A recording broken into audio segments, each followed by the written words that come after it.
All right, let's talk about something I think we all feel sometimes.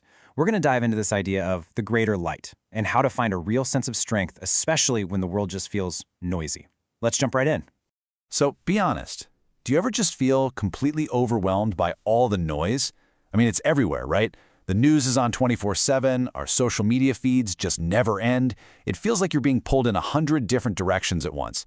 If you're nodding your head right now, well, you're not alone. And that feeling, that sense of being kind of lost in the static, that's exactly where we're going to start. Okay, so where is all this noise and pressure even coming from? The texts we're looking at today have a name for it, the spirit of the world. Now, I know that sounds kind of big and mysterious, but trust me, it's something we bump into every single day. Let's break down what that actually means.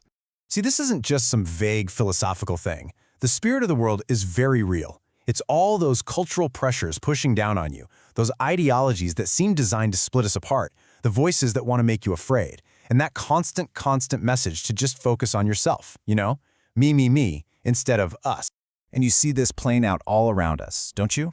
It's that constant hum of media noise. It's the cultural pressure to think a certain way or look a certain way. It's the political and social division that's just everywhere.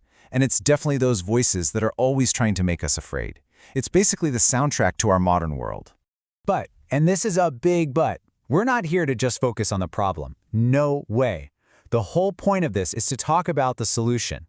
It's about finding this incredible antidote, what the Source calls a greater power that's already inside of us. So the big question is, how do we actually tap into this power?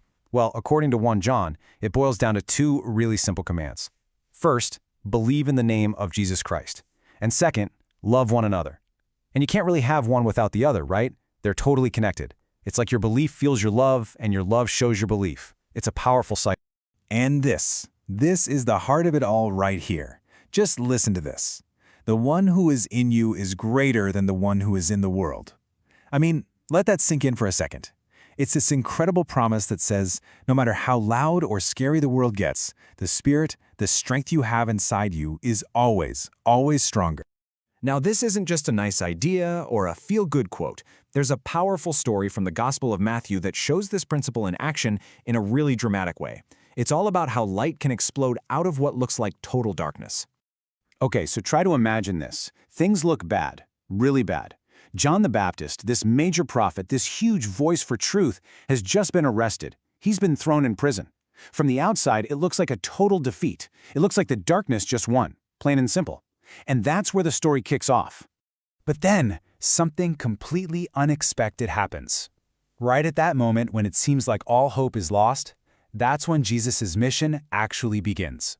The imprisonment of this great prophet becomes the catalyst for the proclamation of a new kingdom. The advance of oppression is met with the arrival of the gospel. You see the incredible contrast here? What looked like a moment of human defeat was actually the beginning of a divine mission. It's a perfect example of how sometimes the darkest moments are what actually ignite the brightest light. Okay, that's an amazing story for sure. But what about us? In our day-to-day lives? How do we figure out which voices to listen to and which ones to ignore?